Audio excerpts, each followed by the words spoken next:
Alright,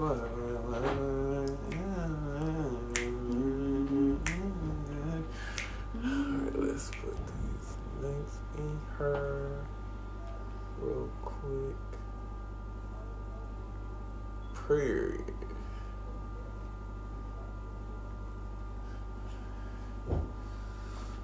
Black Power. Black Power, y'all. Good morning. Come get in this room and set that ass down. It's time for the Revolutionary Book Club. Black Power, Kimya. Black Power, Robert. Black Power, y'all. Like and share. Like and share. Man, if y'all could see Black Power William, Black Power Daniel, we was up in here jamming. We was. Black Power Karina. Black Power, y'all. Y'all already know what time it is. It's Sunday. It's 11 o'clock a.m. on the dot. So that means it's time for the Revolutionary Book Club with Dia and Chief Anaya. Woo, woo, woo, woo, woo. What's up? And so, as you all know right now, we are currently reading Revolutionary Suicide, which is the autobiography of the wonderful, the just magnificent comrade Huey P. Newton. And so, yeah, we are now on chapters 4 through 6. Last week, we did chapters 1 through 3. Yep. And all of that good stuff. And so far, the book has taken off to a really great start. Black Power, everybody. Black Power, Black Power. Please, as you come in, make sure that you share. Put hashtag shared in the comments when you shared it. And let's go ahead and get this thing cracking. I'm about to say started. Crack-a-lacking. Crack-a-lacking. Crack-a-lacking. Crack-a-lacking. I like that. All right, y'all. So if you don't have the PDF for the book, all you got to do is hit up Black Hammer on any of our social media platforms, which includes Twitter, Facebook, Instagram, and just let us know that you want the PDF, and we'll get it over to you as soon as possible, okay? So thank you for sharing, Comrade Kimya. Now I'm going to turn it over to Comrade Naya, who's going to give you all your announcements. Black Power. So, Black Power. As you know, we've been announcing the Atlanta Black Pride celebration that's coming up. That is next Friday, Saturday, and Sunday, and Black Hammer is gonna fuck it up. Okay? We are going to be at the block party that's taking place August the 30th from 2 p.m. to 8 p.m. That's going to be at 868 Joseph E. Boone Boulevard in Atlanta, where we'll be doing outreach. We'll also have a workshop that will be taking place at the Georgia Tech Hotel and Conference Center at 800 Spring Street, Northwest Atlanta, Georgia. You should come out to that.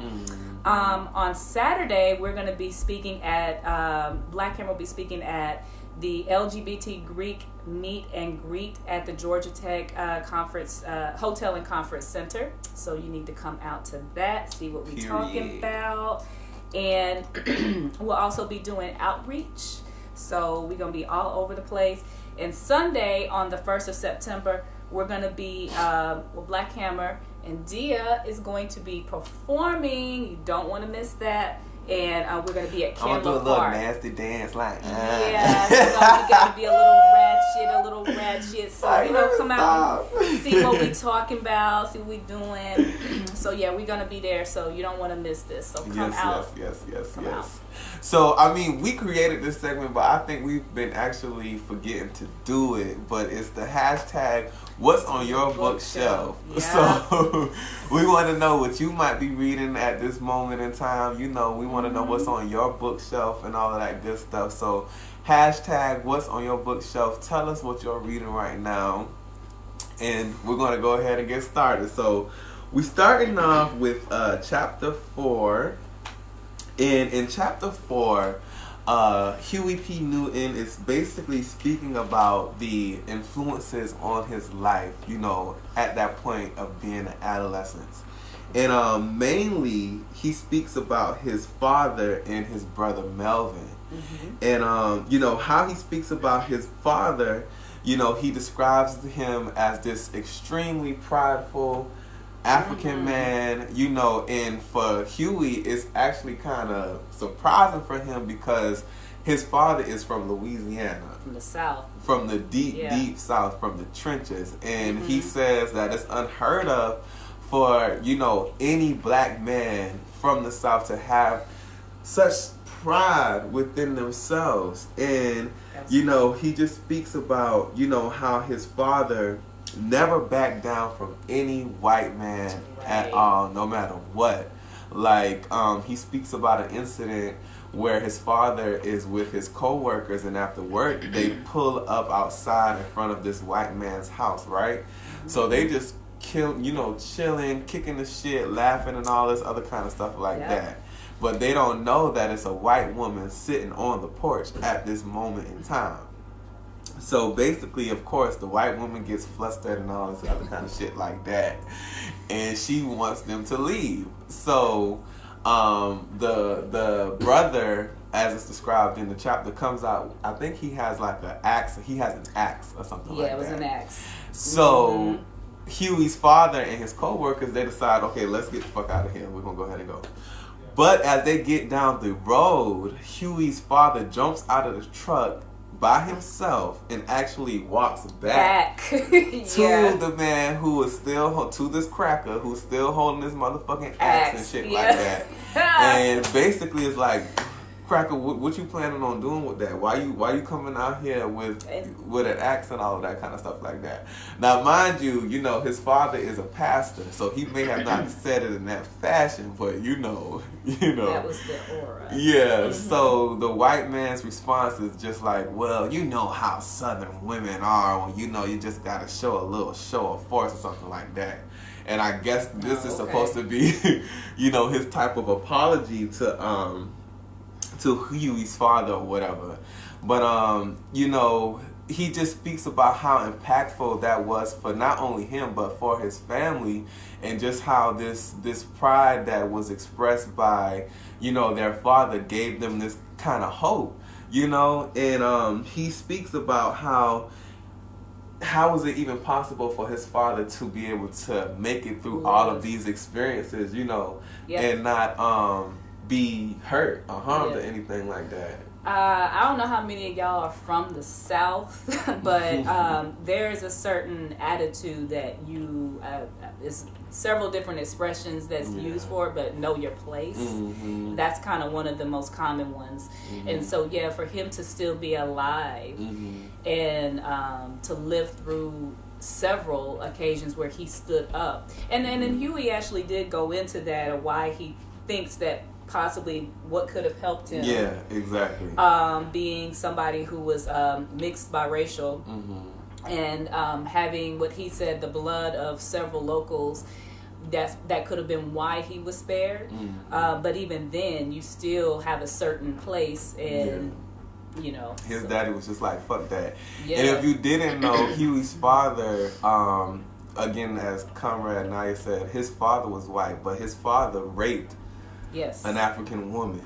And, just like Comrade Naya said, you had white people within the community who knew who Huey's father's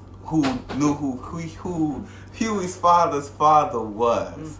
And they didn't want to, for that reason, they spared him. Right. And, that's just one of the reasons that Comrade Huey, again, thinks that his father can get away with all of this stuff. But, he just really comments on how hopeful this made his family feel, and just the closeness that this, cultivated within the family. Like, understanding that even though we're black, that we don't have to take disrespect from no white person at all. And, he just says how influential that was for him. And, the next big influence that he speaks about is his brother Melvin, who is 4 years older than him. And I mean, even in the previous chapters, we spoke about, this ritual that Huey's family had, like when the youngest child was born,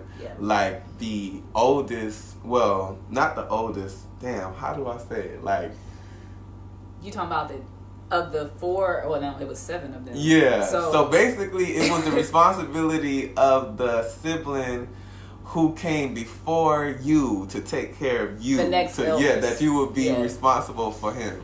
And from the earlier chapters, he spoke about how Melvin had an impact on him, and in this chapter, he speaks about how Melvin, inspired his love for poetry, and even at this time, Comrade Huey was, couldn't read that well, was pretty much illiterate, but he speaks about how him and Melvin would just sit and listen to poetry and how he would retain it and just speak it, just be able to recite poetry from memory. Yeah. That was pretty amazing. And just the fact that Comrade Huey had a huge problem reading, like several other black students in his class, and his brother helped him to overcome that. And just look how far that actually went with Huey, like in his fight, in his career as a revolutionary. Just speeches. This came out of that. All the writings of Huey Newton. Just amazing. What Melvin was able to contribute to that. Yeah, just fantastic.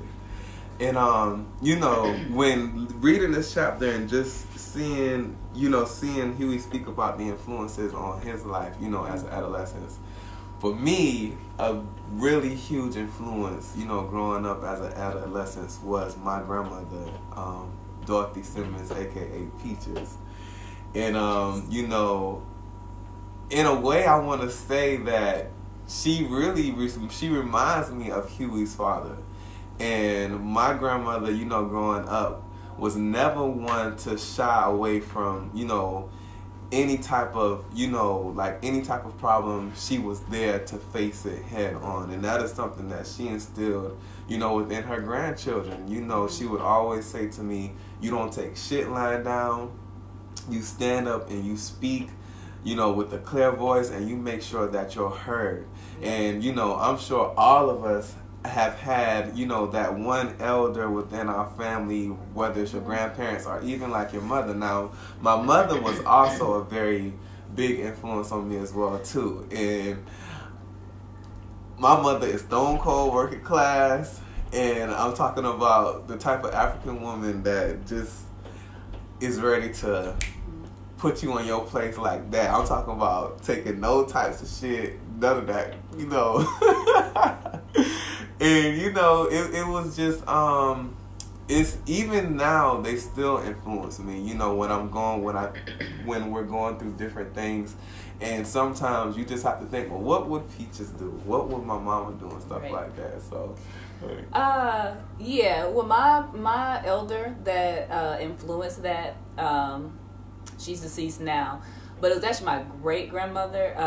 Me and my mom, we lived in Bridgeport, Alabama for the first 5 years, and her name was Willie, and she was a no-nonsense type of person, and just instilled that. Like, I think probably most of my family members today think that I'm crazy, and I get it from her. She used to carry a gun, a shotgun, and she stood up to crack us left and right.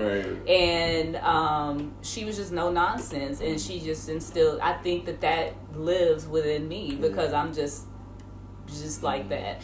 And so but other than that, lots of other influences as far as like my love for reading and things like that. It's something that we have to, because everybody is not going to be that all the way, always on 10, but it's like it comes from somewhere, and that's a passion to survive. It's a passion to thrive. It's a passion to be proud of where the fuck you came from. So yeah, that's. Before we get to our hashtag, read that back parts, I just wanted to tell a little story. So my grandmother Peaches, she used to own a diner some time ago when I was like maybe 5-6 years old. And connected to the diner was a convenience store. It was a Shell gas station. So my oldest brother at the time just so happened to be over at the store. And I'm chilling in the restaurant with my mom and my grandma because, they're the cooks. They used to cook for the diner or whatever. So all of a sudden, my oldest brother, Cornell, runs back to the diner to tell my grandmother and my mother that 2 white men next door called him a nigga. Mm-hmm. So when I tell you, my grandma and my mama came out of the kitchen with spoons, spatulas, anything that they could put their hands on it. And it just so happened that my mother's youngest brother, my Uncle Leon, was there. And we walking out of, all of us were rushing out of the diner, and here it is, you have these 2 white men who basically went into the store to get gas or something of that nature, and they're laughing on the way back to their truck. But when they see us turn that goddamn corner, them crackers could get in that truck fast enough.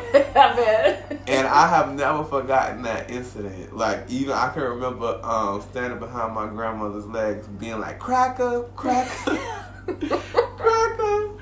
Yeah. And, you know, we need those types of examples for our children to instill within them. You don't bow down to no white person at all. Nope. You are not subservient to no white person at all. So, yeah. Alrighty, so my hashtag read that back part is, you know, a portion of the chapter, again, where Huey is speaking about his father, and it reads, in any case, my father's pride meant that the threat of death was always there, yet it did not destroy his desire to be a man, to be free. Now I understand that because he was a man, he was also free, and he was able to pass that freedom on to his children. No matter how much society tried to steal our self-esteem, we survived on what we got from him. It was the greatest gift. It was the greatest possible gift, excuse me. All else stems from that. I just think, you know, that's a powerful statement, and then we're getting like a direct insight on, you know, which inevitably led to Huey P. Newton deciding to take, you know, this revolutionary path. You know, just that pride that he felt from his father. And I know that he mentions, you know, that his father may have been free, even though we understand that technically that's not true. Right. But, you know, even still being able to hold on to that pride, that dignity of being a black person within the Deep South, it does provide you with, you know, some sort of, you know, like personal freedom to have that confidence within yourself. So, yeah, that was my hashtag read that back part. Well, my hashtag read that back was on page 29 when he talks about he talks about his father and just the unusualness of how proud his father was. Mm-hmm. So it just says, when I say that my father was unusual, I mean that he had a dignity and pride seldom seen in Southern black men.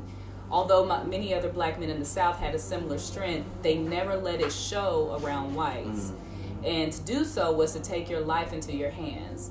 My father never kept his strength from anybody. And then it goes on to say, traditionally, Southern black women have always had to be careful about how they bring up their sons.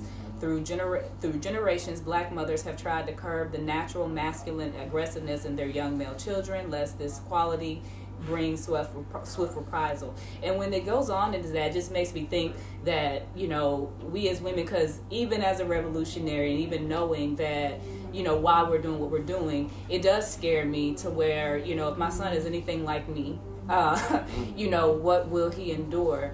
And, you know, what could he, you know, it scares me to think what he could endure.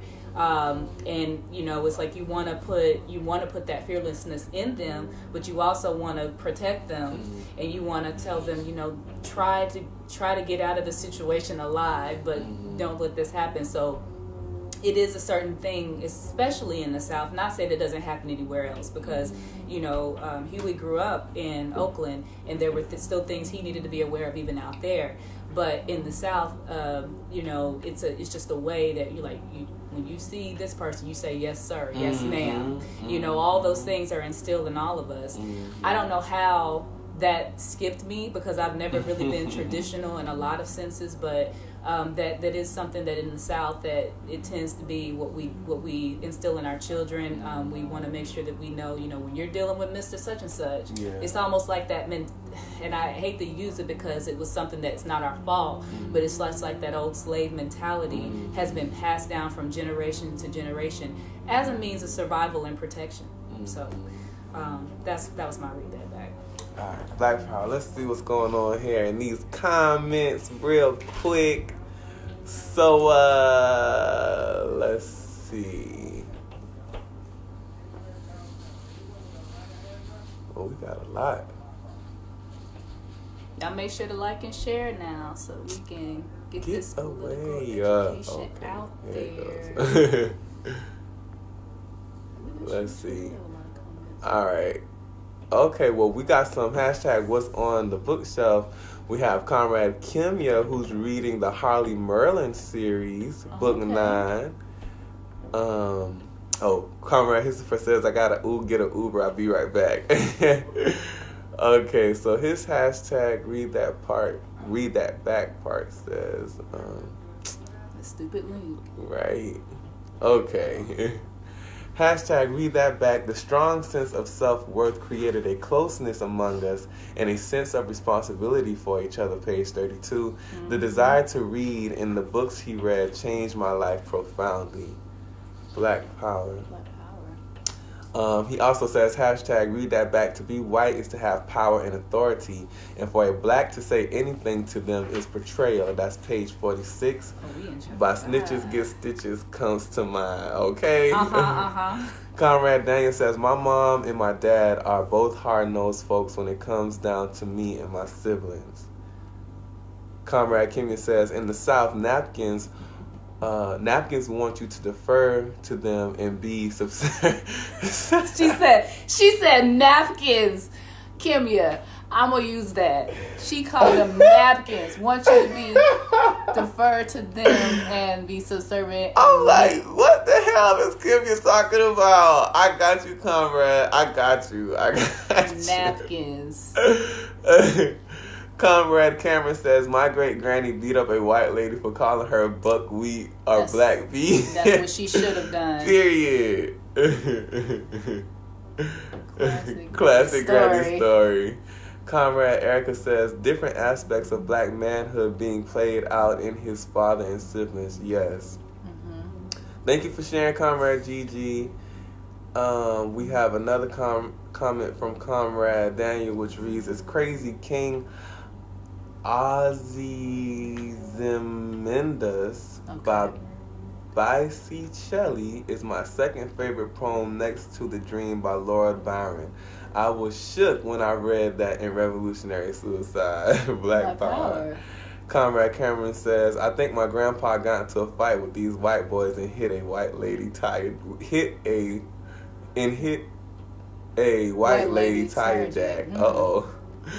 They kind of fearless. Okay. And we have Comrade Erica who says, what's on your bookshelf? Reproductive Injustice, Racism, Pregnancy, and Premature Birth by Dana Ain Davis. That sounds pretty good. It does. Yeah. And lastly, we have Comrade Daniel who says, this is my favorite chapter in the book, actually. Black Power. Black Power. Also, I forgot to mention earlier, but you see the links down here pinned up in the comments. Make sure that you support the Revolutionary Book Club by going to Cash App, donating through Cash App. That's BH Book Club. And you can also support Black Hammer Organization as an organization by going to GoFundMe.com/BlackHammerOrg. Or you can go to the blackhammer.org website and donate through there. We'll take, all of the support that we can get so we can continue the Revolutionary Book Club, so we can continue to grow and build Black Hammer and just be able to provide all of these different avenues of political education for our people. So, next we're going to get to chapter 5, which is my most favorite chapter thus far. Since we began reading, I really like this chapter. So, within this chapter, Huey speaks about the influence that the church and religion has had on him, again, as an adolescent. And again, if you guys don't know, Huey's father was a pastor. So his family was deeply, deeply, deeply involved within the church. And in this chapter, he speaks about, the different activities he participated in. He was a junior deacon. Mm-hmm. He sung in the junior choir. Yep. His parents even, got him into piano lessons, which was great to find out because I never knew that, Comrade Huey was able to play play the piano. And I believe another large part of this chapter is Huey, just summing up, what the church means and meant and what it means for, African people, right now. Absolutely. Just this beacon of hope, yes. And even though we understand that church sometimes can be a form of escapism. And, just like alcohol, like drug use, most of our people, we go to church to get high off of Jesus. Mm-hmm. And, being that the majority of our people aren't politically educated, we have to find these avenues in order to, alleviate the pressures of our colonial existence. So some might turn to the bottles, some might turn to, the reefer, and some turn to the Bible. And I feel like, a lot of us, I know me and Comrade Naya, we've shared conversations previously about how, church was this safe haven for us. Absolutely. And, as a young little black boy growing up in the South, questioning your sexuality, being teased in school, mm-hmm. And, dealing with the stress of teachers and stuff like that, the church was an outlet for me. And being that I could sing, I could dance, and, I was a lead singer within the choir. I was able to choreograph praise dances for, other children within the church. So it was able to give me like a sense of purpose. Mm-hmm. And, you just go into this building where you have these older African women, these older African men who just embrace you and just show you so much love. And even in that time, they may have had, questions about my sexuality and, where I stood as a Christian and, what that meant for my salvation or whatever, but it was the love that you feel in a black church is just, it's right. Undeniable. It's not like no other. Really. Yeah, and I think that's what makes church so attractive for us. And sometimes, even like recently, when you think about, coming from the church and then becoming a revolutionary, you just, mm-hmm. You wonder, like, how in the hell was I able to be so oblivious to all of this shit, that even you're going through at the time. But, it's, you get into the mentality, as Huey P. Newton says, like, the answer that church provides is that you pray about everything. You just pray about everything, your health, finances, you're going through trouble on your job, pray about it, pray about it, pray about it, pray about it. And that's what we do. And then you just keep your head down, and then you just know, Lord, I know you're going to fix it. Mm-hmm. I know it's going to get fixed. Yep. And then in the instance, the situations are fixed, but then we don't realize that we were the moving force within the whole thing to make whatever happen. And then we get caught up in thinking that, okay, well, maybe it was Jesus. Maybe it was some type of miracle.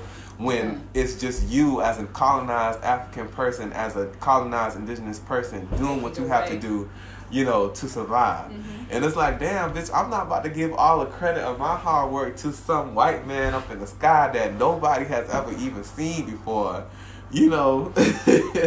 So, yeah. And then another great part in the chapter Huey P. Newton is able to sum up, just this feeling of holiness. Like when people be in the church and it's like you caught the Holy Ghost and all this other kind of stuff like that. Yeah. And again, you can't deny now, like when you go into church and you're surrounded by all of these African people, it's just this feeling, like this highness that you get, like this feeling of euphoria, when you're all just, you're sharing your pain, you're sharing your grief, as a community.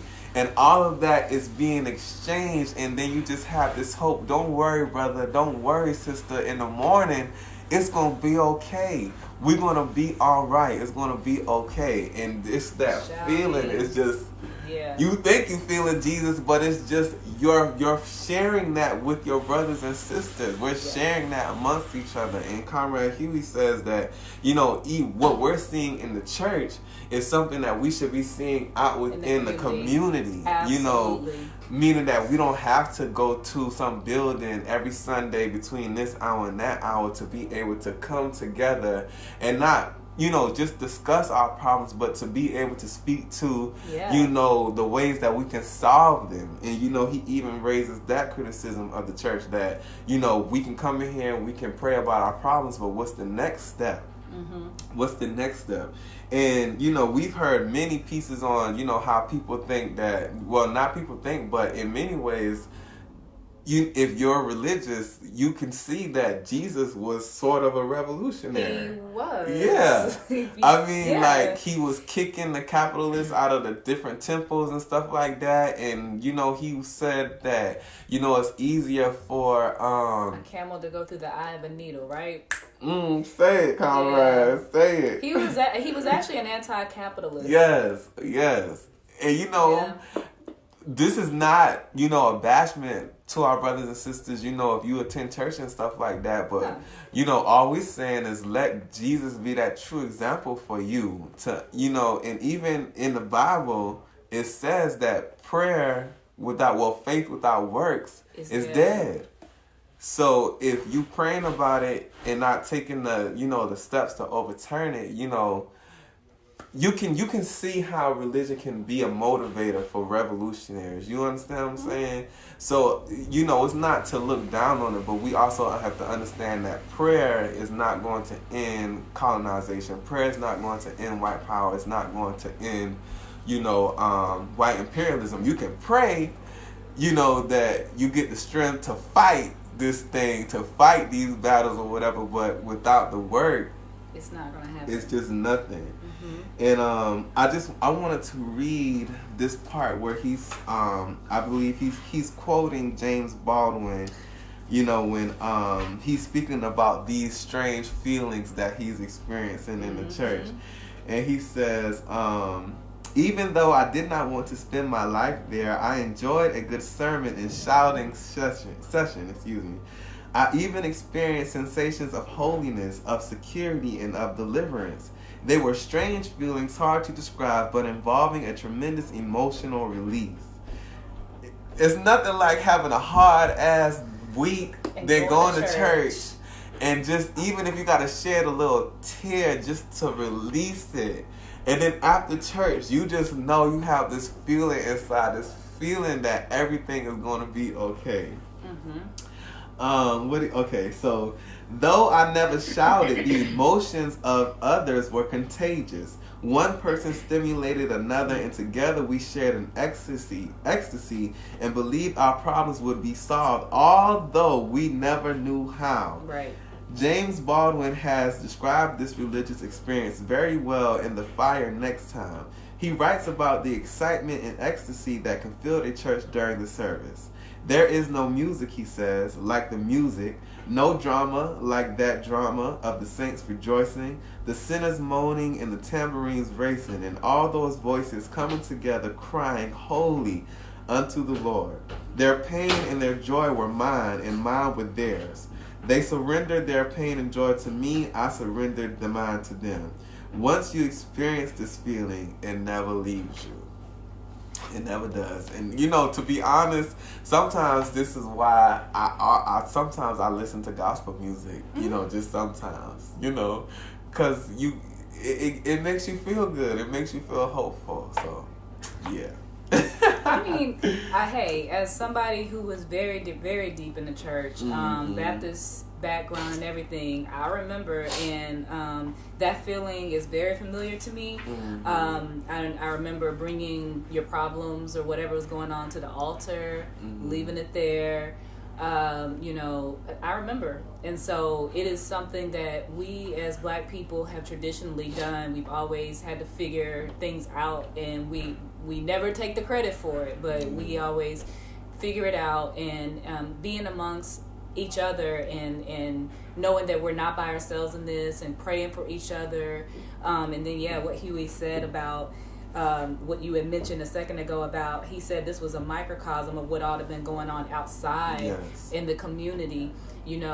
That, just imagine if all the praying and all the shouting that we did, and that, like I said, there's nothing necessarily wrong with it, but all that we're doing in the church or in the name of the church, if we actually did this out in the community, just imagine what we could do.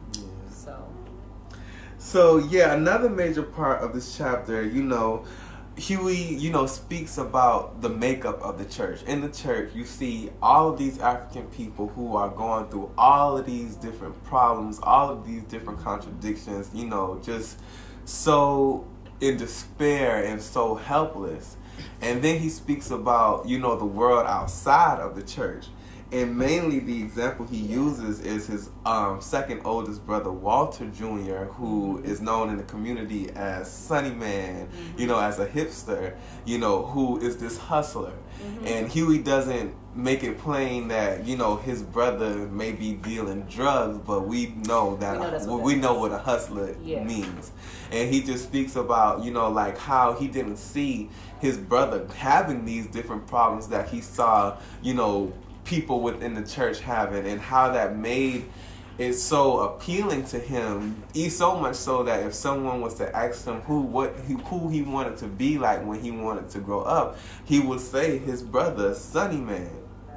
And he speaks about that, and just being torn between, the path that he could see clearly defined by following the church, and then also seeing, this abundant life that his brother was leading, like just so not dealing with any of the pressures that he saw, people dealing with in the church. And another major part of this chapter is he speaks about his father, and how his father was just so always preoccupied with bills. So much so that if he was to even hear the word bills, it would make him cringe inside.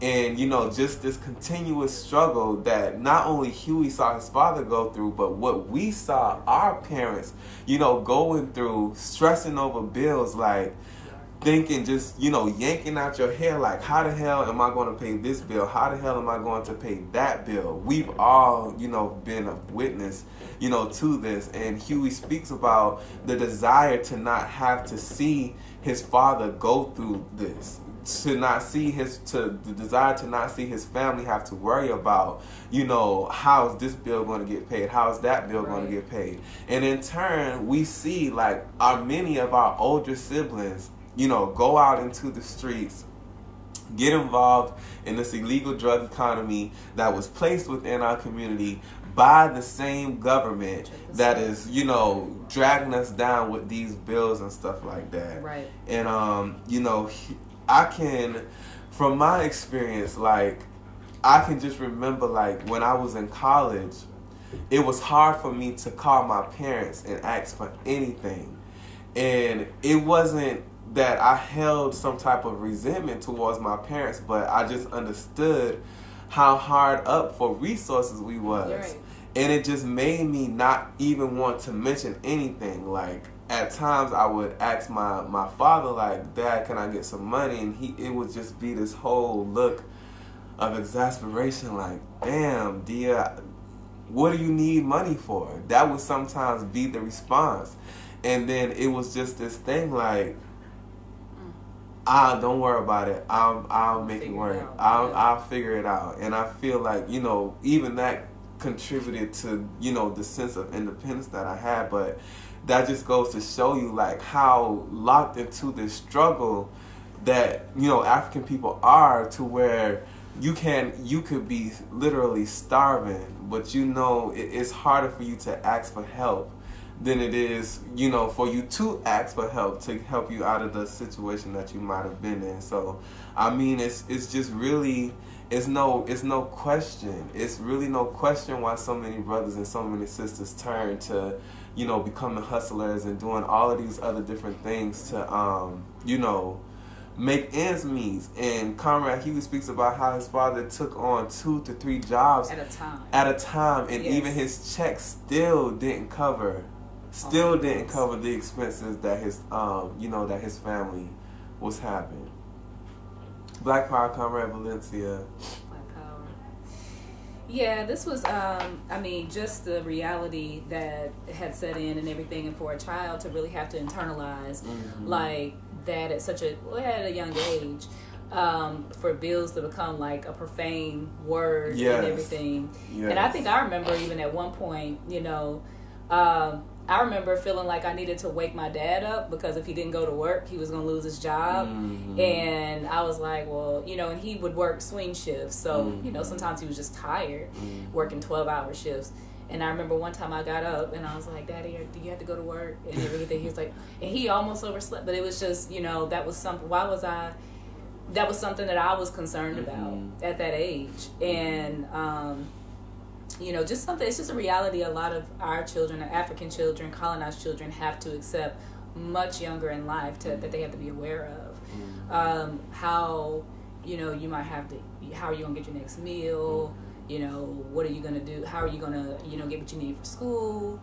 You need to do something for if you get to college, and if you're able to get to college, how are you going to get those things that you need? Just the sobering reality that just has its onset in our lives, typically much younger than it does in anybody else's life. So, Black Power.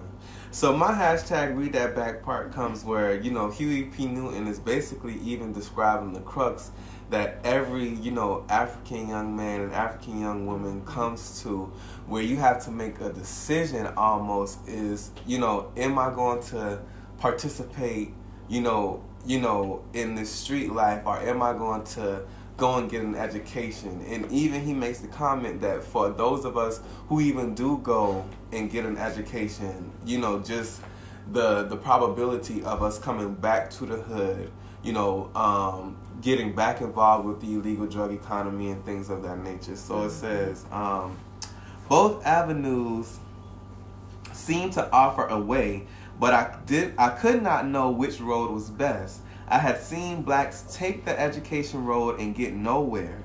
Many of them returned to the block, scorning their years in school and cursing the white man for holding them back. Other blacks had apparently made it on the block, but ended up broken men in prison or dead. There was no clear pattern to follow. It was hard to know what to do. This dilemma faces almost all young black men and women struggling to achieve a sense of identity in a society that denies them their basic rights. The black teenager in his most impressionable and vulnerable years looks around and sees a contradiction between society's expressed values and reality, the way things actually are. The sunny men of the community who defy authority and break the law seem to enjoy the good life and have everything in the way of material possessions. On the other hand, people who work hard and struggle and suffer much are the victims of greed and indifference. This insane reversal of values presses heavily on the black community. It's like you can see somebody working so hard, like day in and day out, and they not have shit to show for it, have to still struggle. And then you have people that you know in the community who are selling drugs, you know, doing all of these different, you know, things that, you know, inherently, you know, harm our people, but then they have such a prosperous life. And then we're faced with the question is like, damn, if I can, you mean to tell me I can do all of this hard work, I can, you know, be the most upstanding person in society, not get in trouble with the law. But here it is, I still can't provide for my family. I still cannot make a way for my family. And we still, as a people, are confronted with this question. And, you know, some of us, we get so swept up in despair because we really don't know what to do. Yeah. Do we sacrifice these values that were instilled in us by our family, by our grandparents, and things of like do the right thing? Or do I go out in these streets, sell this 9-bag because I know my daughter is screaming for food, that I have to get Pampers for my baby boy? Like, this is the questions that African people are, and colonized people are faced with on a 24-hour basis. And he goes on to say, this insane reversal of value. The causes originate from outside and are imposed by a system that ruthlessly seeks its own rewards, no matter what the cost, and wreck human lives. Black power. Yeah, so this is my read that back. It kind of goes off of what you basically just said, but just kind of how it really, like, when you're in this point of adolescence where you're choosing, and that's the name of the chapter, is you're choosing kind of what path you want to go down, what you're going to do with your life, and then just, you know, let me just read what he says. But this can be profoundly disorienting to a teenager trying to understand and define himself. Like adolescents everywhere, he wants an image to model himself after. And then he becomes confused because there's such a disparity between what he is taught and what he sees.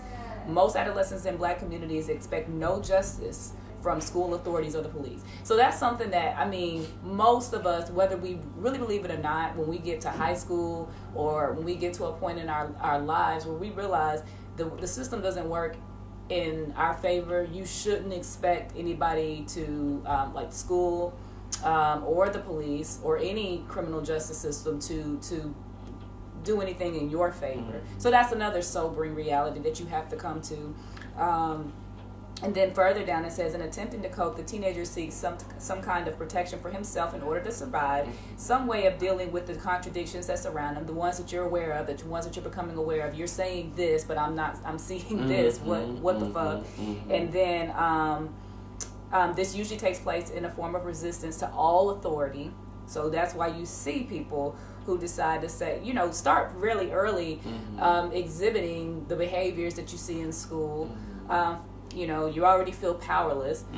For many adolescents, it's the only weapon they have. Most of the time, their rebellion is directed against authority outside the home, but if there is no strong family support, it can disrupt their relationships. How many times have we seen that at home? Even the closest families crumble because of outside pressure, because outside pressure is so relentless. So I mean, this is just, you know, just a reality that, you know, colonialism, even the outside forces can destroy just even our basic family structures. And I just feel like that was just really profound for us to, I mean, this is the commonality that we see in most, even if you have people who are a little more comfortable than others, you see these disruptions manifesting in your basic family structures in your home. So Black Power. Let's jump into these comments. We have Comrade Erica who says, worked himself into poor health later in life, but it was an investment for him and a need for survival. Black Power. Black Power, Comrade Valencia. Erica says, yes, me too. So I hustled, not drugs, but side hustles to make ends meet. Black Power. Rome Foster says, the illegal drug economy that was placed in our society by our government. Right. Yep. Comrade Erica says, this happens throughout the generations. Kids looking up to the hustler because for them it's an escape from poverty. Yep. And it's a literal escape from poverty.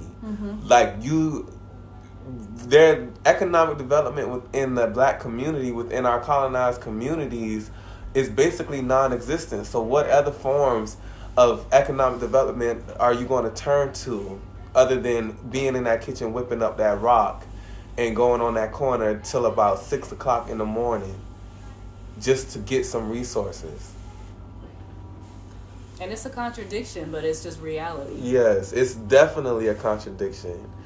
Comrade Erica says again, pray on your knees, but when you get up, you better have a plan to do something. Damn right. That's right. Damn right. Comrade Erica says again, what people are feeling is the combined energies within and throughout the people. Yes. All right, Black Power, comrades. One other thing I want to mention too is that 10% rule, the What's ties. that? Oh, girl, So, please. I remember I used to feel so guilty because, you know, when you look at if you look at your income and then you like, let me slice 10% off, how am I going to do that and still be able to pay all my bills? And I used to feel guilty because most of the time I didn't pay 10% to the church. I feel guilty. I thought I was the only one, but I was just like, well, God knows my heart. Good. But just think about, there are people that are in the church that heavily believe in that because, I mean, the Bible does talk about giving the first 10% and everything like that, and people did it. And people would try to tell you, be like, well, yeah, but I got this money or I got this check and everything like that. And I'm like, that shit ain't never happened to me. Yeah. And I can just, even at a young age, when they would speak to us about paying tithes and stuff like that, I'd be like, yeah, okay, sure. They sit in that offering plate by me, pass it right along. Just because I knew and at that moment that no matter what, Jesus loves me. I ain't worried about it. Right. But you know, so many of our African people, our colonized people, fall into that trap. Absolutely. And you know, even at a young age, my great grandmother, Mamie, when she was alive, she would send money to this white pastor that she used to watch on TV. And I couldn't articulate what was wrong about it. Right, but I just knew that Yep. something was wrong. And I can just remember the conversations of, having my peaches have with my mom, like, she's sending money to this pastor and, she don't want to stop sending him money and stuff like that. And, these are just the different pitfalls that our people can become subject to. Yes. When we're, when we're ultimately trying to make sense of our colonized existence. Absolutely. And we fall into all of these different things to just give us some type of clarity. Right. But yeah. Black Power. Okay, so next, our last chapter for today is chapter 6. And in chapter 6, Huey P. Newton is speaking about his high school experience. Hold on, we got some more comments. Let's see. Roan says Tony's Martin's history provides a comprehensive history of Marcus Garvey that Newton wrote about in his dissertation. Garvey inspired Malcolm X, whose life inspired Huey P. Newton. Absolutely. Black Power. Okay, Erica's telling Roan to check your email. I think she sent you over the PDF. Yes, I love to see that. Yes, do it. Get it. Conrad Valencia says, no, you're not alone. I do not give churches money. I haven't in years. Child. Cameron says, I hated going to church. Real shit. Rowan says, this is why Marcus Garvey's economic philosophy and experience should be studied. Black Power. Yes, girl, yes. And then, the church motherfucking, like, I can, at one point in time, like, like in the older days, you can see how beneficial the church was for the African community. But now these preachers, these sellouts, churches, like, and then it's tax-free. Tax-free, just sucking our people dry. Talking about some helicopters and private jets for $65 million. Just all of that. just the way that they exploit our community and have the nerve, a lot of them have the nerve to call you when you haven't paid tithes in a certain amount of time to be like, hey, why haven't you paid? Okay, well, if you haven't paid, then you can't sit here in the congregation, you can't participate. Yeah, that shit actually happens. I mean, it's pure exploitation. It's plenty of contradictions. You know, we can have a whole show about, you know, just the different contradictions that we see in the church, and then to even understand like the Catholic Church, you know, which many of, you know, the different variations of Christianity that you see stem from, you know, the Catholic Church, and at one time in feudal Europe, like, if you had a relative that died, that passed away, and you wasn't certain if they were going to go to heaven or not, you could pay the church to pray your deceased relative into heaven. Right. Because isn't it what purgatory that they're sitting in? Like, but yeah, so that, yeah, no. Yeah. We're going to stop right there. Yeah, no.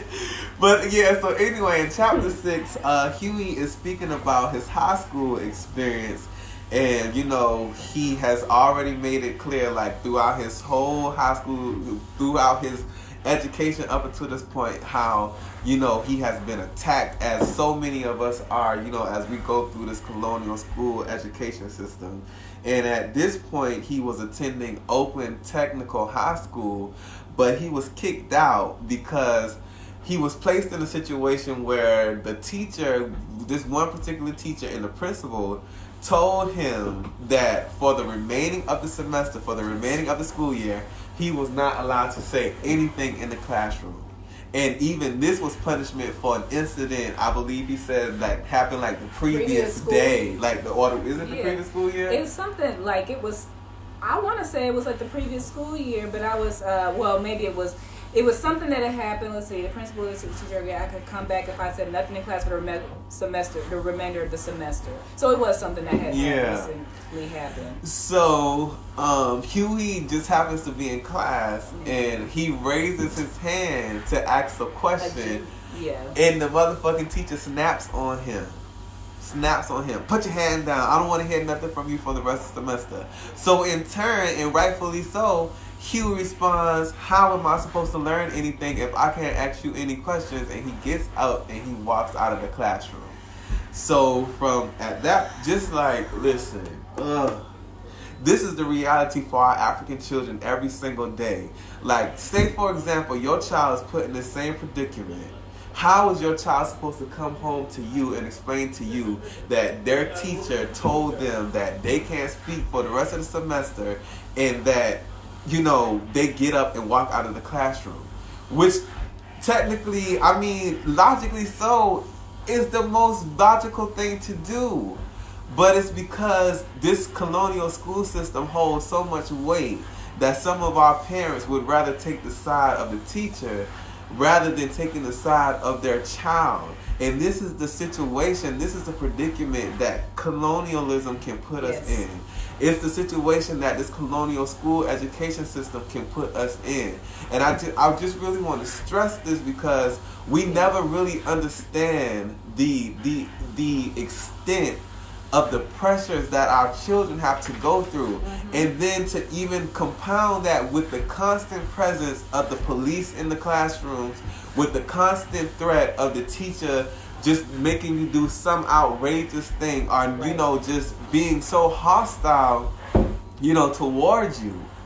And then in turn, your child, our children, have to bottle that experience up because they feel like they won't be understood if these things are voiced to us, you know, as African parents, as indigenous parents.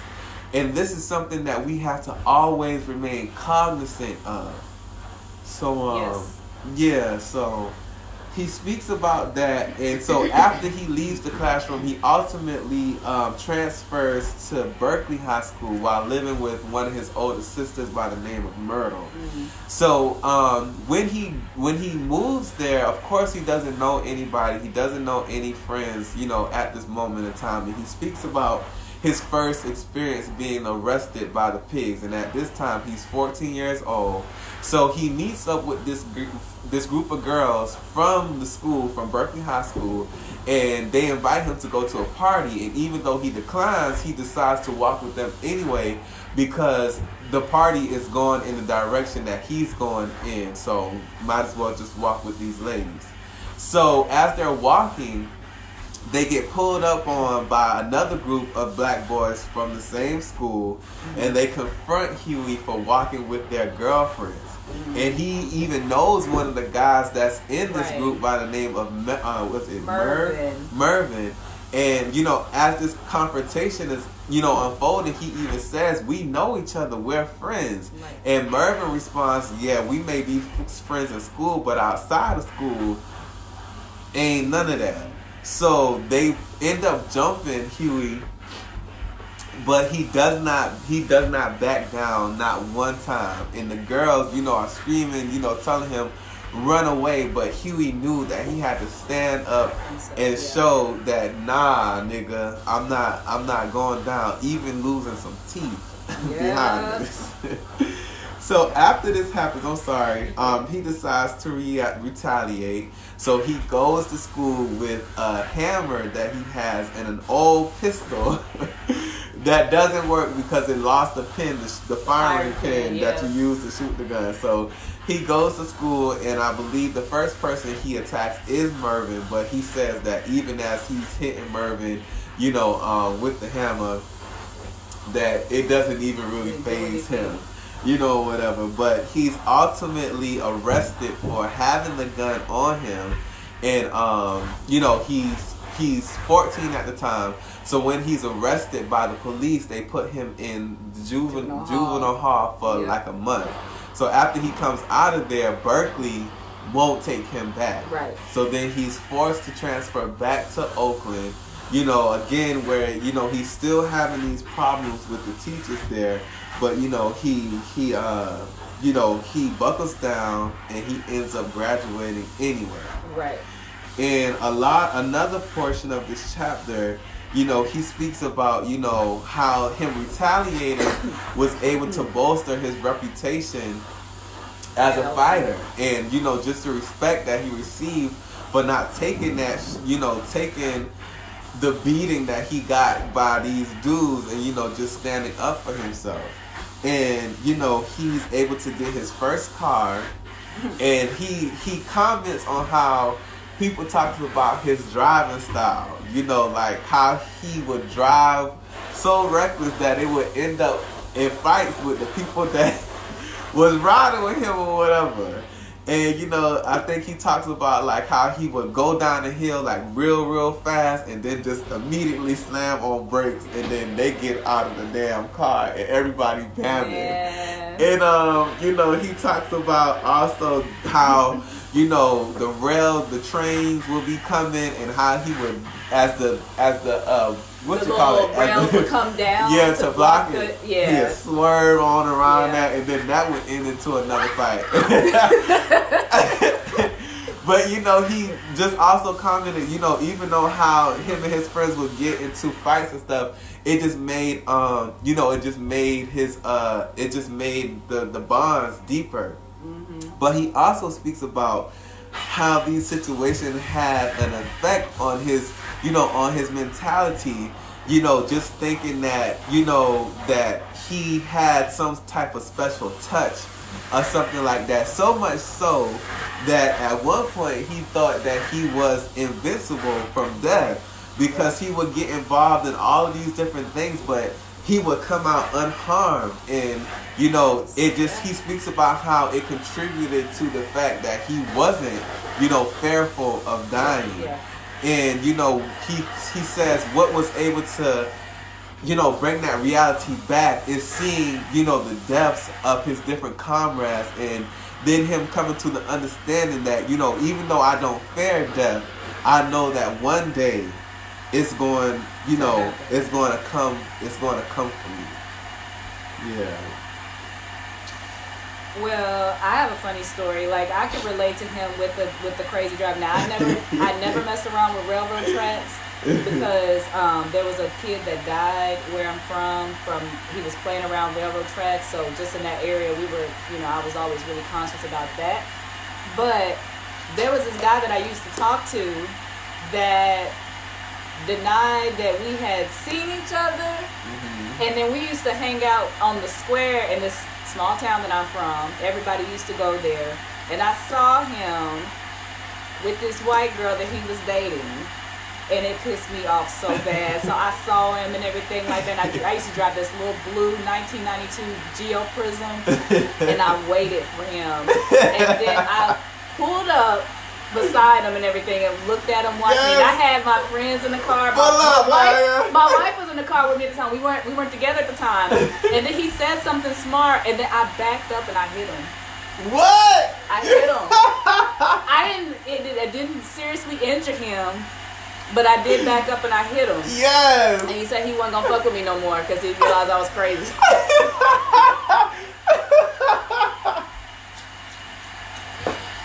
Yeah. Dying with the shit, God. Yes, comrade. And he was with a white girl too. He deserved to have that ass tapped. He really did. But it's just this one portion. It's not my hashtag read that back part, but I just wanted to read this part right here when comrade he's talking about Orpheus, who in this I guess it's like a myth or something like that.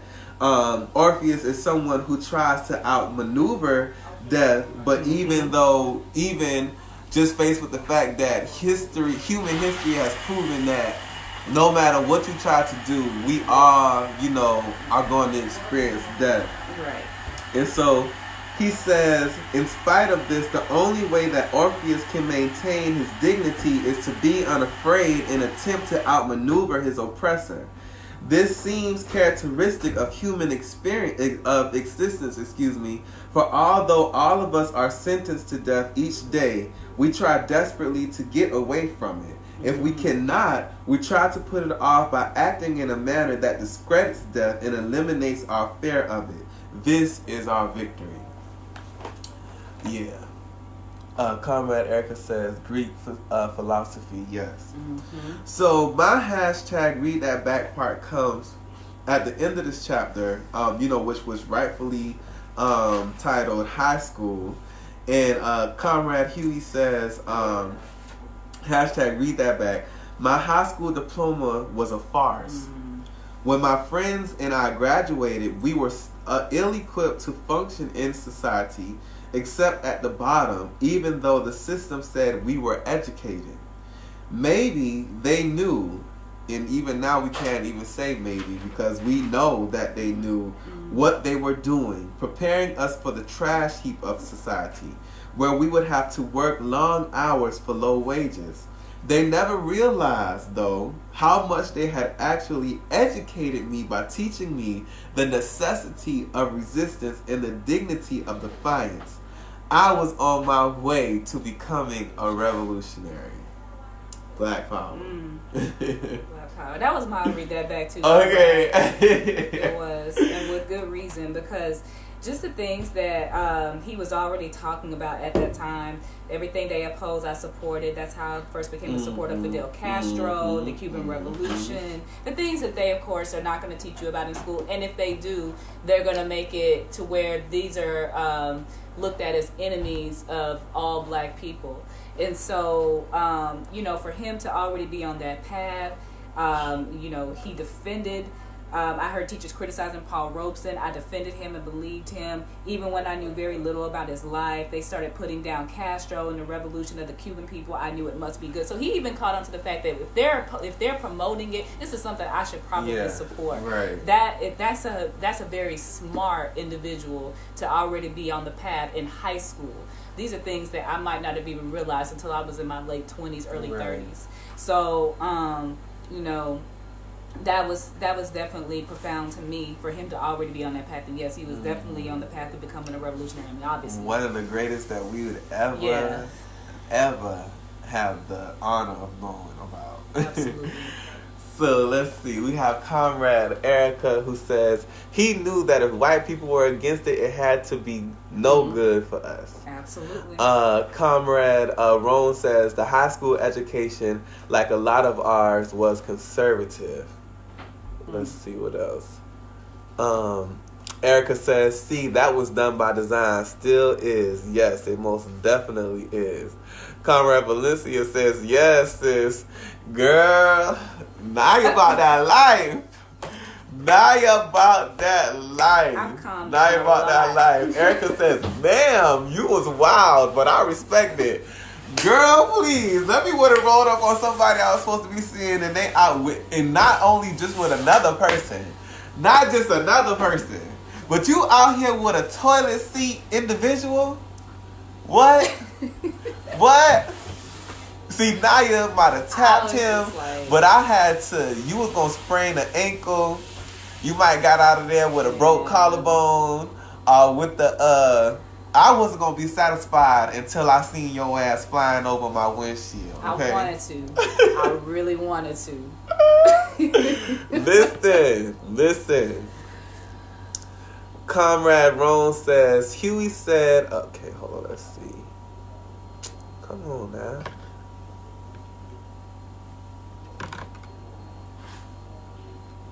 This thing be working me, y'all. Huey said his friends from high school never realized how much they had actually educated me by teaching the necessity of resistance and the dignity of defiance. Mm-hmm. Yes.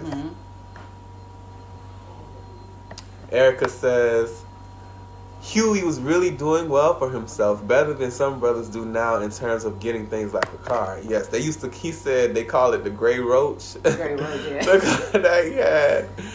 Valencia says, hold on. A whole scam. I do not fool around in these church houses. I'm the person in my family who only goes to church when there's a funeral. Well. Girl, Erica says, yeah, he had to go back in because they straight up jumped him. That's some punk shit. Yep. Comrade Cameron says Huey was with the shit. Period. And the fact that he had already also caught on to the fact that you don't talk to, he wanted to handle the situation himself. He wasn't gonna snitch. He wasn't gonna just like Christopher said, he wasn't gonna snitch. He wasn't gonna talk to the police. He was just gonna go back in and handle it himself. And leave the police out of it. Yeah, so, you know. Alrighty, comrades. So, again, if you do not have the free PDF of Revolutionary Suicide, please hit us up on all of our social media platforms, whether it be Facebook, Instagram, Twitter. Hit us up. We can get you over the free PDF so you can follow along. Next week, we got chapters 7 through 10. So, you definitely want to be able to keep up with the discussion. In this book, it has like a lot of chapters. It does. So, over the course, as time progresses, we may begin to include more than 3 chapters during the session, but we definitely let you know ahead of time just so we're all prepared. So, but just be ready for chapters 7 through 10 next Sunday. Don't forget. And now, Comrade Naya, who is Chief of Membership, has something she would like to say. So, if you enjoyed this wonderful review we've been doing on this wonderful book, I don't see how you could not want to join this organization.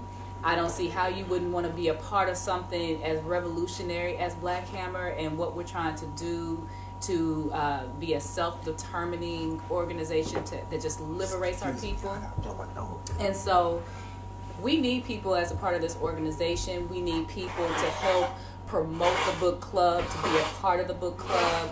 We need people to, all the other committees that we have, we need people. We need people to do that. There's so much that this organization is doing right now that requires, bodies. It requires skills. It requires work. It requires people doing the work. And you could be a part of this organization for as little as $5 a month. And You know, $5 a month. You can be a part of this organization today. You can go to blackhammer.org and hit the join. You can let us know. If I see any fists right now, if you are not a member yet, put a fist in the comment section. I will personally contact you myself, and I will walk you through the process of how to sign up. But again, you know, what we're doing with this book club alone, like, but everything else, I don't see how you wouldn't want to join. If you support what Huey did and everything that we're reading about, how his path to becoming a revolutionary, the things that he believed in, why would you not want to be a part of an organization that is about the freedom and self-determining facilitation of African people and colonized people everywhere? So just go ahead and join. $5 a month.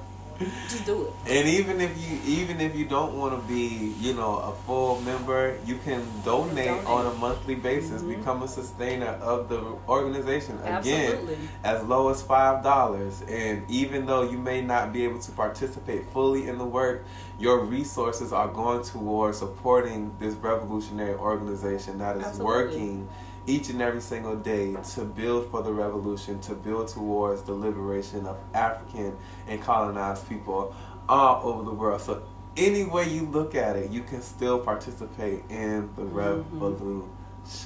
Okay? So, my beautiful black people, meet me and Conrad Naya back here again on Sunday. Remember, we're doing chapters 7 through 10. Will we be here because of Black Pride?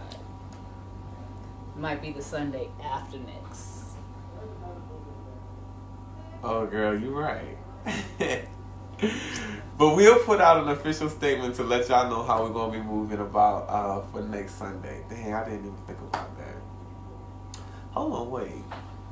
We can still do it because the engagement isn't until later on that afternoon. We might just be, okay. But we gonna let y'all know. We're gonna let y'all know how we moving or whatever.